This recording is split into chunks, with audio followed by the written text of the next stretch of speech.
काल मी पेडर रोडच्या संदर्भामध्ये जी पत्रकार परिषद घेतली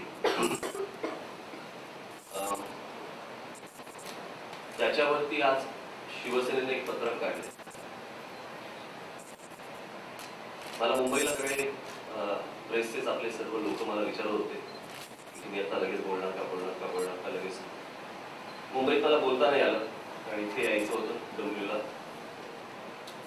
त्याच्यामुळे मी आता जो बोलणार आहे तो तेवढ्याच विषयापुरता मी आता आपल्याशी इथे बोलायला आलेलो आहे, जेणेकरून तुम्हाला ती प्रतिक्रिया पुढे आपल्याला वर्तमानपत्रांना किंवा चॅनल्सना आपल्याला देता येईल.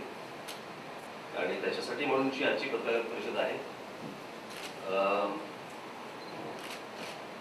कल्याण डोंबिवलीच्या संदर्भातले जे इतर प्रश्न असतील ते मी ज्यावेळेला परत कल्याण डोंबिवलीला येईन त्यावेळेला मी आपल्याला त्या सर्व प्रश्नांची उत्तर देईन.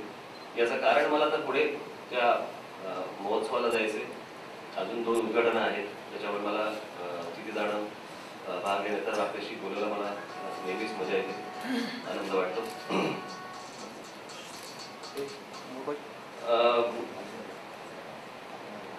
काल मी जी पत्रकार परिषद घेतली पेडर रोडच्या फ्लायओव्हर संदर्भात,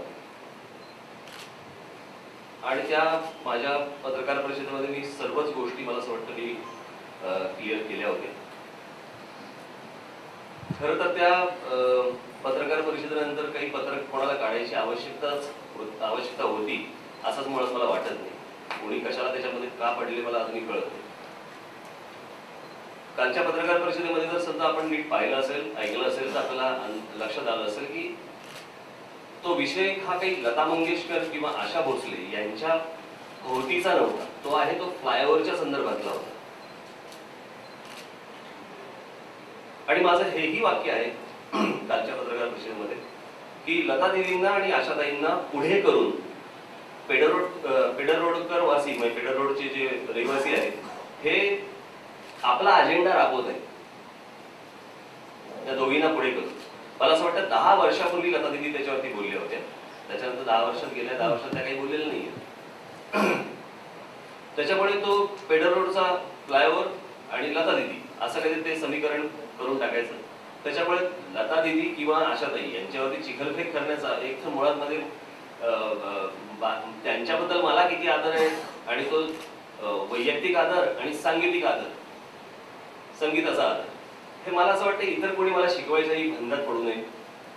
कारण बाकीच्यांना कोणते कान आहेत मला माहित नाही, परंतु मला वंशपरंपरागत एक संगीताचाही कान आहे, त्याच्यामुळे मला कोणाचा आदर कसा राखायचा याची जाणीव कोणी करून देऊ नये. परंतु आज जे काही पत्रक शिवसेनेने काढले मला माहित नव्हतं, ते ज्याला चॅनलवरती दिसायला लागले त्याच्यानंतर मी पाहिलं, मग मला कोणीतरी ते पत्रक आणून दिलं. म्हणजे आतापर्यंत जेवढी काही पत्रक हास्यास्पद काढली त्यांच्याकडनं त्यातलं हे मला असं वाटतं सगळ्यात हास्यास्पद पत्र आहे. कारण या संपूर्ण पत्राला काही आगापेचाच नाही.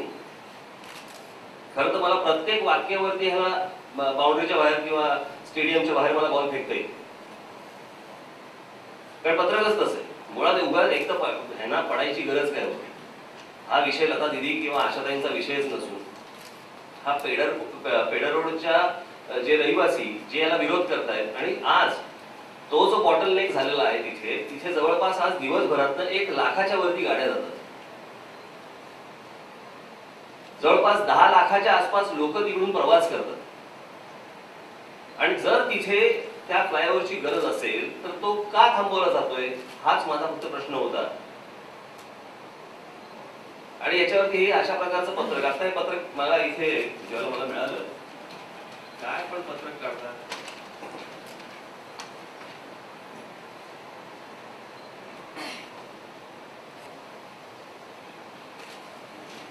लता मंगेशकर, आशा भोसले आणि सचिन तेंडुलकर ही महाराष्ट्राची मानचिन्हे आहेत.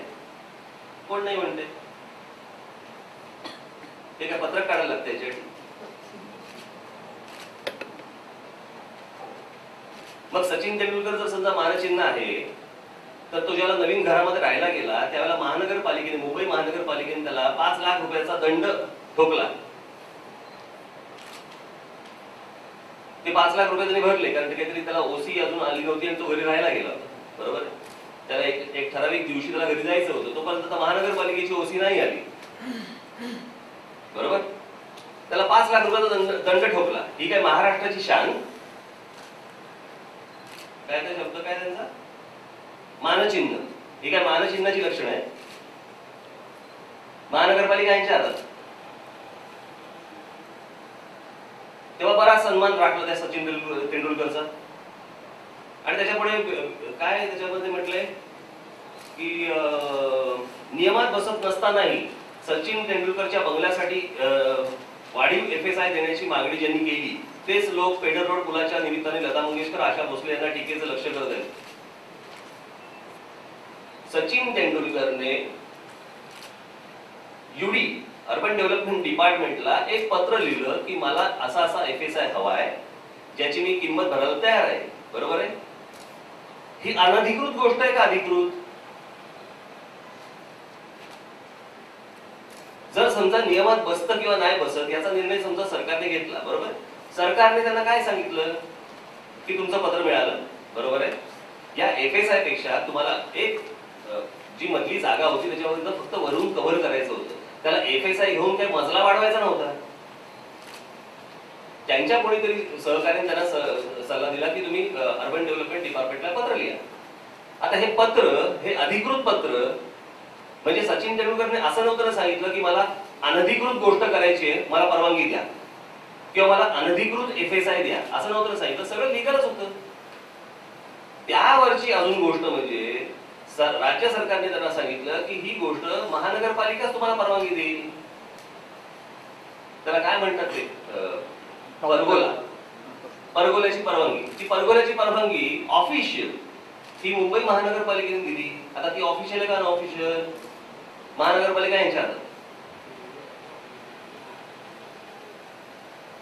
त्याच्यामुळे अनधिकृतरित्या सचिन तेंडुलकरला FSI द्यावा असं काही माझं म्हणणं होतं का? बरं, ह्याच्यात तेंडुलकरचा संबंध काय सचिनचा?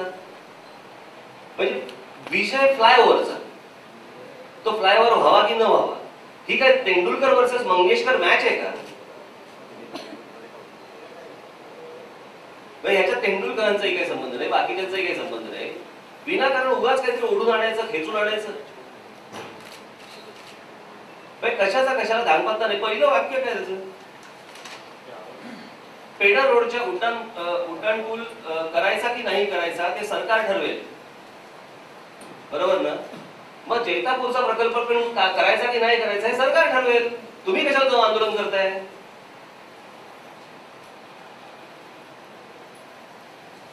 कापसाला भाव द्यायचा की नाही द्यायचा हे सरकार ठरवेल. तुम्ही कशाला जाऊन दिंड्या काढताय फुकटच्या? आपण काय लिहितो, आपण काय पत्र छापतो, कशाबद्दल बोलतो, काही कशाचा कशाला थानपत्ता नाही. काहीही ह्याच्यामध्ये बोलत राहायचं. याच्यामध्ये ना लता दिदींचा विषय ना आशाताईंचा. मी काल जे बोललो ते आशाताईंनी असं स्टेटमेंट केलं होतं की हा जर पूल झाला मी दुबईला जाईल. बरोबर. हे सगळ्यांना माहिती आहे. तोच प्रश्न मला विचारला गेला आणि पुण्याच्या एका कार्यक्रमामध्ये आशाताई ज्यावेळेला माझ्या समोर होत्या त्यावेळेला त्यांनी असं सांगितलं की मी फक्त महाराष्ट्राची नाही तर मी देशाची आहे. मग माझं फक्त एवढंच म्हणणं होतं की दुबई भारतात येत नाही.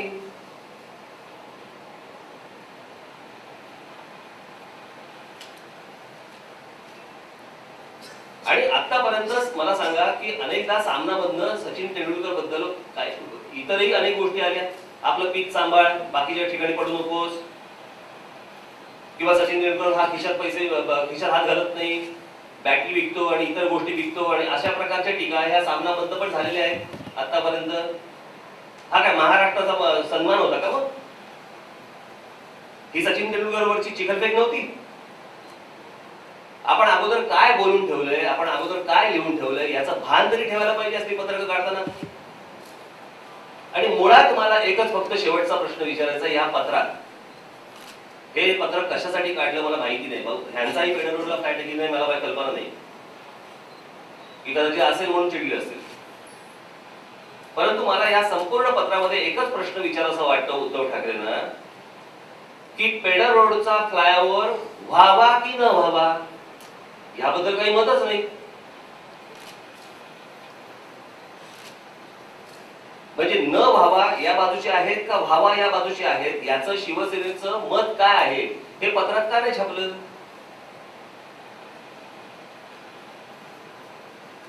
याच्याबद्दलची कुठचंही अवाक्षर याच्यामध्ये या पत्रात काढलेलं नाहीये. भलतं सलतं कुठेतरी तिसरीकडेच पत्र न्यायचं आणि नाही त्या लोकांना या सगळ्या वादामध्ये खेचायचं. आणि याच्यासाठीच मला ही आपल्याशी हे सगळं स्पष्ट करावं असं मला वाटलं. मला असं वाटतं की या गोष्टी माझ्या सांगून झालेल्या आहेत. मी म्हणजे मला खरंच सांगतो, हे सगळं पत्र वाचल्यावरती ह्यांना खरंच कायद्याचंही ज्ञान असतं की नाही मला प्रश्न पडला. माझ्या परीक्षा आता होऊन गेलेल्या आहेत बरं का, पण मला खरंच वाटतं ह्यांनाही जर समजा मी परीक्षेला बसवलं असतं ना तर ह्यांनाही भविष्यात खूप फायदा झाला असता. अनेक गोष्टी यांनाही कळल्या असत्या की नक्की महानगरपालिकेचे कायदे काय असतात, राज्य सरकारचे काय असतात. चूक झाली माझी की यांना परीक्षेला बसवायला पाहिजे होतं, मी यांना पुस्तक पाठवायला पाहिजे होतं. पण असो, पण मला असं वाटतं त्यांची आता वेळ निघून गेलेली आहे. फारसं नापास विद्यार्थ्यांबद्दल न बोललेलं बरं याच्या पुढे. पण या पलीकडे तुम्हाला काही विचारायचं असेल तर आपण विचारू शकतो. काही विचारायचं आपल्याला? मला असं वाटतं मी सगळ्याच गोष्टी आता खरं तर कव्हर केलेल्या आहेत. याच्यावर मला काही बोलायचं नाही. आणि पेडर रोडच्या विषयासंदर्भामधला माझा स्टँड हा अत्यंत क्लिअर आहे की लाखो लोक तिकडनं जात असतात. जर तिकडे फ्लायओव्हर व्हायला पाहिजे असेल तर तो व्हायला पाहिजे. तिकडे जनसुनावणी होता कामा नये. जर जनसुनावणी होणार असेल तर मग बाकीचे जेव्हा फ्लायओव्हर्स होतील, मग मुंबईत होतील, ठाण्यात होतील, कल्याण डोंबिवली होतील, पुण्यात होतील, नाशिकमध्ये होतील, त्या ठिकाणी देखील मग जनसुनावणी झाली पाहिजे. तिथल्या स्थानिक लोकांना विचारलं गेलं पाहिजे. परंतु असं प्रत्येक ठिकाणी विचारत महाराष्ट्राचीच प्रगती खुंटेल. त्याच्यामुळे कुठच्याही प्रगतीच्या आड आपण येता कामा नये. आणि कोणी एखाद्या वस्तीमध्ये, एखाद्या भागामध्ये जर कोणी उच्चभ्रू लोक राहत असतील तर विनाकारण त्यांना विचारायचं आणि मग बाकीच्यांना विचारायचं नाही, असा भेदभाव राज्य सरकारने तरी किमान करू नये अशी अपेक्षा मी कालच्या माझ्या पत्रकार परिषदेमध्ये व्यक्त केली होती, जी आजही मी व्यक्त करतोय. आणि माझी राज्य सरकारला विनंती आहे की कोणत्याही परिस्थितीत ही गोष्ट, हा फ्लायओव्हर हा थांबू नये. हा केवळ मुंबईकरांनाच नव्हे तर बाहेरून येणाऱ्या लोकांसाठी देखील तो अत्यंत उपयोगी ठरणारा हा फ्लायओव्हर आहे. तो कसा करायचा आहे, काय करायचं आहे, त्याचं डिझाईन कसं असावं, मला असं वाटतं या गोष्टींवरती चर्चा होऊ शकते. परंतु व्हावा की न व्हावा याच्यावरती चर्चा होता कामा नये. तो बॉटलनेक जो काय आहे तो तिकडनं गेला पाहिजे आणि लोकांना सुविधा मिळाल्या पाहिजे. ठीक आहे, धन्यवाद.